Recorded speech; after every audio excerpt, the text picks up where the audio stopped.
نصیر آباد ڈویژن زرعی لحاظ سے بلوچستان کا دل سمجھا جاتا ہے۔ حالیہ بارشوں اور سیلاب سے بری طرح متاثر ہوا ہے۔ 3200 دیہات زیر آب اور 2 لاکھ ایکڑ پہ کاشتکار فصلیں تباہ ہو گئی ہیں۔ ہر شاہراہ پر متاثرین کا سیلاب امنڈ آیا ہے، جس سے قیام پاکستان کے وقت ہونے والی نقل مکانی کی یاد تازہ ہو گئی ہے، لیکن اب متاثرین مشکلات کے باعث موت کی دعائیں مانگنے لگے ہیں۔ بچے بیمار ہیں سر، بچے باہر بیٹھے ہیں، اب ٹینٹ نہیں ہے، کدھر جائیں؟ ہم مانگ رہے ہیں تو بول رہے ہیں زرداری سے مانگو۔ ہم کس سے مانگے؟ زرداری تو ادھر نہیں ہے، زرداری تو گیا اپنا پیٹ بھر کے گیا، ہم غریب مر رہے ہیں نا۔ سب سے زیادہ متاثر صحبت پور ہوا ہے، جس کا 100% علاقہ سمندر کا منظر پیش کر رہا ہے اور ہزاروں لوگ سڑکوں پہ کھلے آسمان تلے پڑے ہوئے امداد کے منتظر ہیں، لیکن یہ لوگ ایک وقت کی روٹی کے بھی محتاج ہیں۔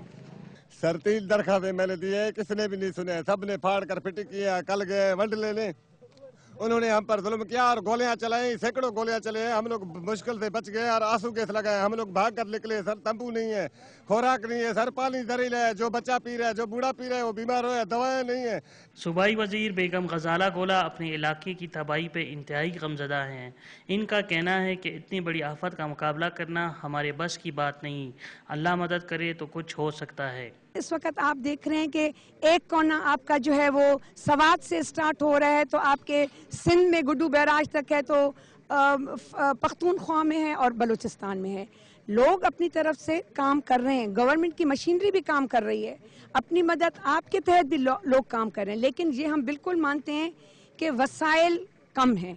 کمشنر نصیر آباد ڈویژن شہباز خان بازئی کا کہنا ہے کہ اب تک متاثرین میں بڑی مقدار میں راشن، خیمے اور دیگر امدادی اشیاء تقسیم کی گئی ہیں اور لوگوں کی بحالی تک ریلیف آپریشن جاری رہے گا۔ 5000 فیملیز جو ہے وہ سبمرج ہو گئے واٹر میں، اور کوئی 20,000 فیملیز جو ہے وہ ڈسلوکیٹ ہو گئے، تو اس کے لیے ہم لوگ relief activities right from the beginning شروع ہے۔